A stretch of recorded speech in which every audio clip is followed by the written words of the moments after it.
Hello my dear students, आज हम पढ़ेंगे मैथ्स के चैप्टर 2 की प्रश्नावली 3 उसका क्वेश्चन नंबर 2 मैं आप लोगों को आज बताने जा रही हूँ। तो क्वेश्चन कुछ इस तरह से है, दर्शाइए कि निम्नलिखित समीकरण निकाय के अनंत अनेक हल हैं। तो पहले हमने सारी कंडीशन सीख ली है कि अनंत अनेक हल के लिए क्या कंडीशन होती है, कोई हल नहीं होने के लिए क्या कंडीशन होती है और अद्वितीय हल के लिए क्या कंडीशन होती है। ठीक है, तो हमको कंडीशन अगर याद होगी तो बहुत सिंपल सा क्वेश्चन है।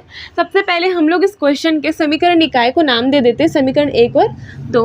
अब मैं इस समीकरण निकाय की तुलना करूंगी मानक वर्ग समीकरण, मानक समीकरण से, रैखिक समीकरण से।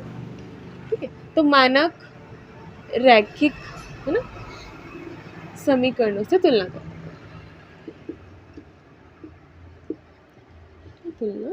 करने पर।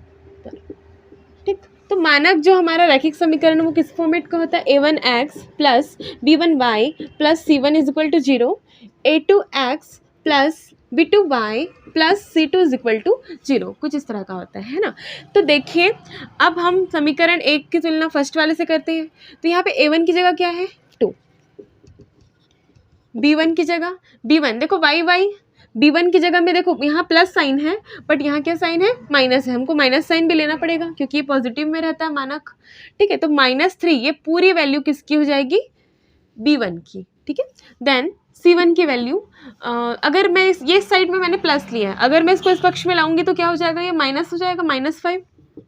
ठीक, तो इस तरह से हम लिखते हैं a2 b2 then c2।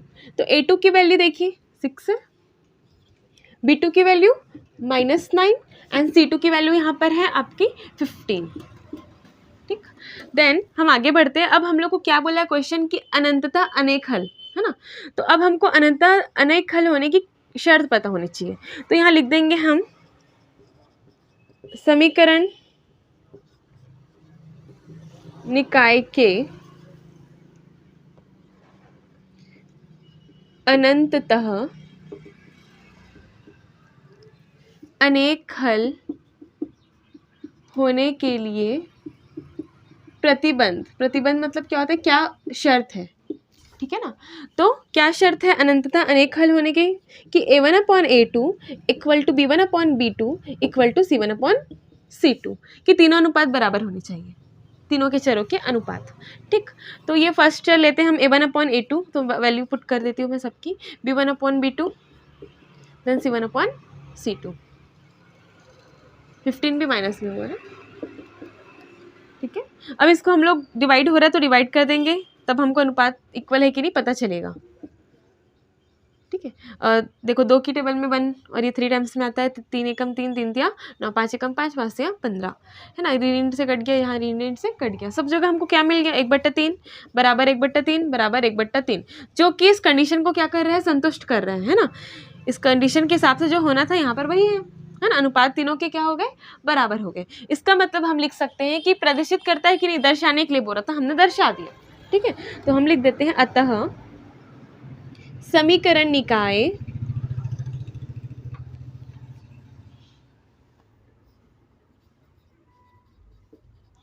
अनंततः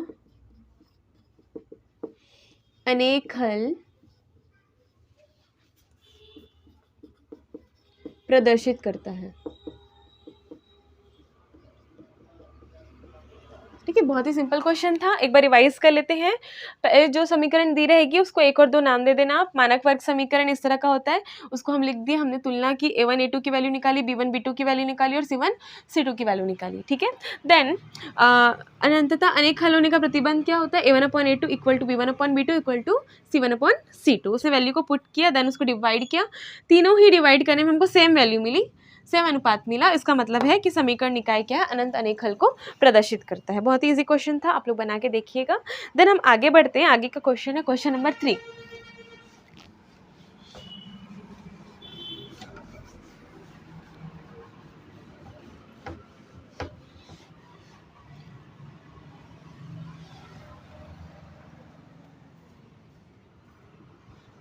question कुछ इस तरह से है, क्वेश्चन नंबर 3 आपका एक्सरसाइज 3 का है ये। के का मान ज्ञात कीजिए।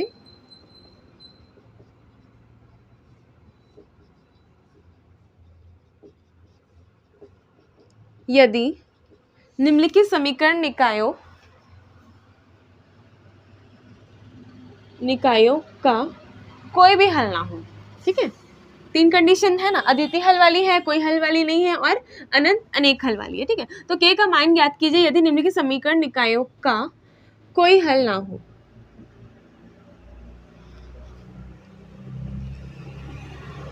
ठीक है, हमने 3 कंडीशन पढ़ी है, अद्वितीय वाली, कोई हल नहीं वाली, और आपकी अनंत अनेक हल वाली। तो सेकंड वाली कंडीशन यहाँ फॉलो होगी। तो क्वेश्चन देख लेते हैं। यहाँ पे हमको के की वैल्यू फाइंड करनी है, और क्वेश्चन पहले से बोल दिया है कि कौन सी कंडीशन को सेटिस्फाई करेगा, कोई हल नहीं है वाली इस कंडीशन को यहाँ सेटिस्फाई करेगा ये। ठीक है, तो हमारे पास क्वेश्चन लिखा है कुछ इस तरह से है, 8x + 5y = 9, then kx + 10y = 15। ये आपका क्वेश्चन है।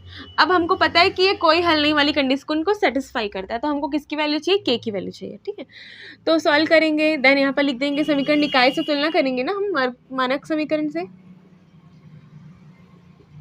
समीकरणों की तुलना किससे करें हम, मानक वर्ग समीकरण से, मानक रैखिक समीकरण से ना, 2 चरों वाला जो मानक रैखिक समीकरण है उससे करेंगे।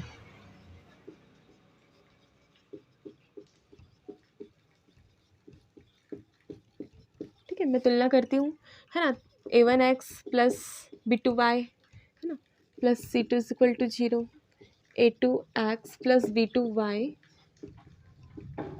यहाँ पे बन रहेगा। ठीक है, तो a1 की वैल्यू क्या हो जाएगी इस तरह से, a1 की वैल्यू है x के साथ जो है 8, b1 की वैल्यू y के साथ जो है 5, और c1 की वैल्यू c1 आपका इस पक्ष में तो प्लस उधर आके माइनस होगा, तो -9, अगर ये इधर लाऊंगी तो -9, a2 b2 and c2। a2 की वैल्यू कितनी है, k है, k लिख देती हूँ। b2 की वैल्यू कितनी है, 10। देखो x के साथ k था ना, तो a2 की वैल्यू क्या हो जाएगी, k, b2 की वैल्यू 10 एंड c2 की वैल्यू 15। ठीक है, देन अब हमको क्या बोला है कि समीकरण निकाय कोई हल नहीं है, है ना, क्योंकि क्या आपका समीकरण निकाय का कोई हल नहीं है, तो क्या होगा कि वो कोई हल नहीं वाली कंडीशन को सेटिस्फाई करेगा ना, तो हम वो कंडीशन लिख देते हैं। अतः अगर ऐसा है तो उसकी कंडीशन को क्या करेगा, satisfy, a1/a2 = b1/b2 not equal to c1/c2, ये कंडीशन को सेटिस्फाई करेगा। तो हमको सेटिस्फाई नहीं कराना, हमको वैल्यूज रखनी है यहाँ पे।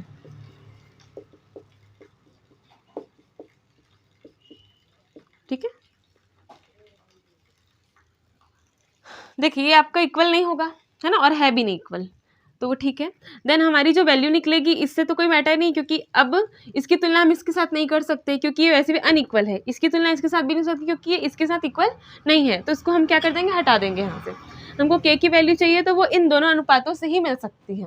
ठीक है, इसका अनइक्वल है तो इसका कोई यूज़ यहाँ पर नहीं है, तो हम क्या लिखेंगे, प्रथम दो अनुपात को हम ले लेंगे यहाँ पर,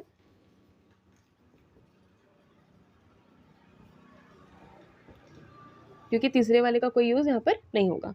तो वो क्या है, 8/k = 5/10। अब देखो ये अनुपात हम ले लिए इक्वल का, देन k की वैल्यू चाहिए तो पक्षांतर करके गुणा भाग करके हमको क्या करना है, k की वैल्यू निकालनी है। इसको ऊपर ले जाना ना, बटे में है, गुणा के रूप में ले जाते हैं, तो मैं k को उधर भेज रही हूँ, 10 को इधर। ठीक है, तिर्यक गुणा हो रहा है यहाँ पे, तिर्यक गुणा। ठीक है,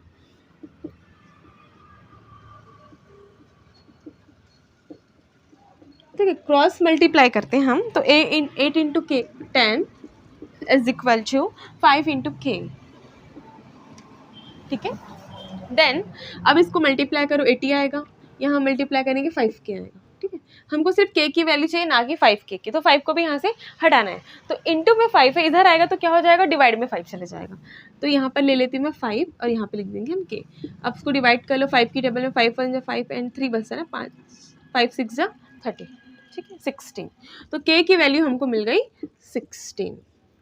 ये आपका आंसर है ना। क्योंकि कोई हल नहीं था इसलिए वही वाली कंडीशन को रहेगा। सबसे पहले क्वेश्चन को देख लेते हैं। क्वेश्चन ये था, देन हमने मानक समीकरण से तुलना की, A1 A2 B1 B2 और C2 C1 C2 की मान को तुलना करके निकाला।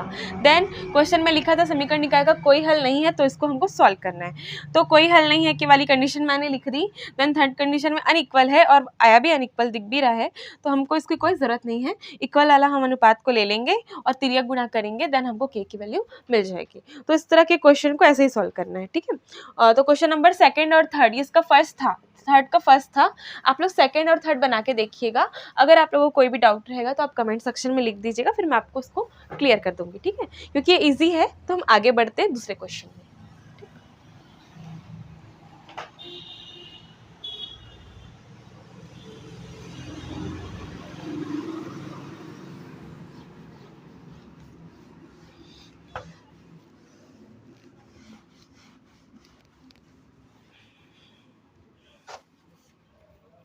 अगला क्वेश्चन है, निम्नलिखित समीकरण निकायों के अद्वितीय हल होने के लिए k का मान ज्ञात कीजिए।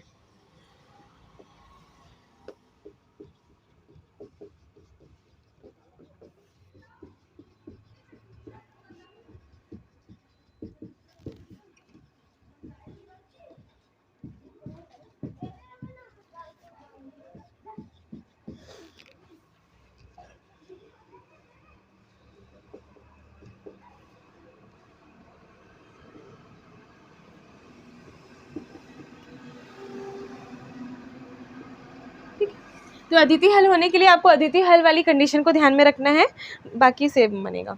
फर्स्ट क्वेश्चन में लेती हूँ कि x plus 2y is equal to 5, 3x plus y is equal to 1। ये आपका क्वेश्चन दिया, फर्स्ट क्वेश्चन, ठीक है। फोर्थ का फर्स्ट है ना, क्वेश्चन नंबर 4 का फर्स्ट। तो जो क्वेश्चन है इसको हम लोग समीकरण के रूप में लिख देते हैं कि x plus 2y is equal to 5 equation number 1, 3x plus y is equal to 1 equation number 2, ठीक है। अब समीकरण 1 और 3 की तुलना हम मानक समीकरण से करेंगे।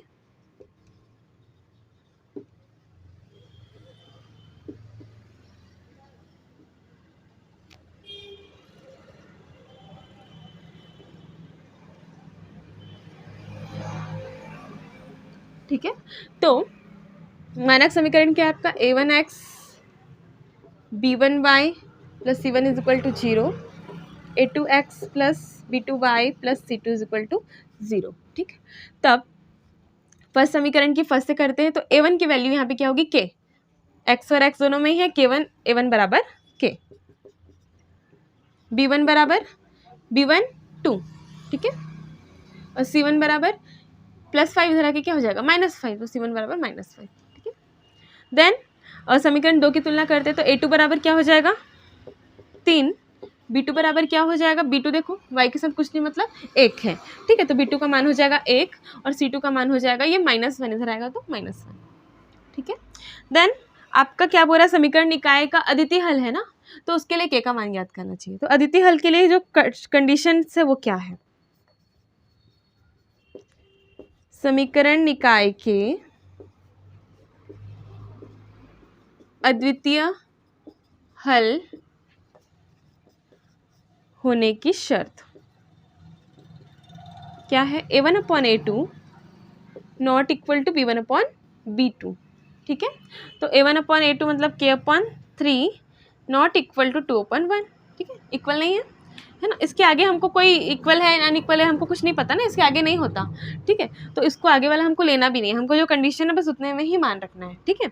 तो मैंने रखा, तो k/3 नॉट इक्वल टू 2/1, ठीक है। तो अब यहाँ पे भी हम तिर्यक गुणा करूँगी, भले यहाँ पे अनइक्वल है लेकिन यहाँ तिर्यक गुणा होगा, वो अनइक्वल का साइन अनइक्वल ही रहेगा, उससे हमको कुछ नहीं करना है। तो ये 1 इधर गुणा हो गया तो ये है ना, और ये 3 उधर जाके उधर गुणा हो गया, तो k बराबर 6 नॉट इक्वल टू, इसका मतलब हुआ ये k का मान नहीं है, ये मत सोचना कि ये k की वैल्यू, k का मान ज्ञात करना है, लेकिन हमारा जो कंडीशन है वो अनइक्वल शो है, इसमें तो साइन या अनइक्वल का है, तो कभी भी इसमें k का मान आ ही नहीं सकता, ठीक है। आपको सिर्फ एक ऐसी वैल्यू मिलेगी जो k का मान नहीं होगी। मतलब यहाँ पे अगर हम पढ़ें, इसका मतलब ये है k नॉट इक्वल टू 6, मतलब k का मान 6 तो नहीं हो सकता, बाकी कुछ भी हो सकता है। मतलब ये जो समीकरण है वो आपको कभी भी k का मान नहीं दे रहा है, ठीक है। आपको क्या बता रहा है, k का मान ये नहीं होगा, बस यही बताएगा, ये कंडीशन बताएगा, ठीक है। तो अदिति हल में k का एग्जैक्ट वैल्यू पता ही नहीं चलेगा हमको, क्योंकि कंडीशन है ही नहीं ऐसी, ठीक है। तो अब यहाँ पे आप लिखोगे अतः k का जो मान है 6 के अतिरिक्त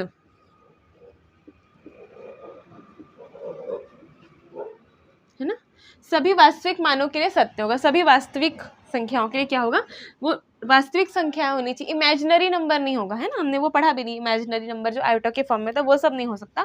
देन वास्तविक संख्याओं में कोई भी k का मान हो सकता है 6 को छोड़ के। तो आपको लास्ट में लिखना पड़ेगा अतः k का मान 6 के अतिरिक्त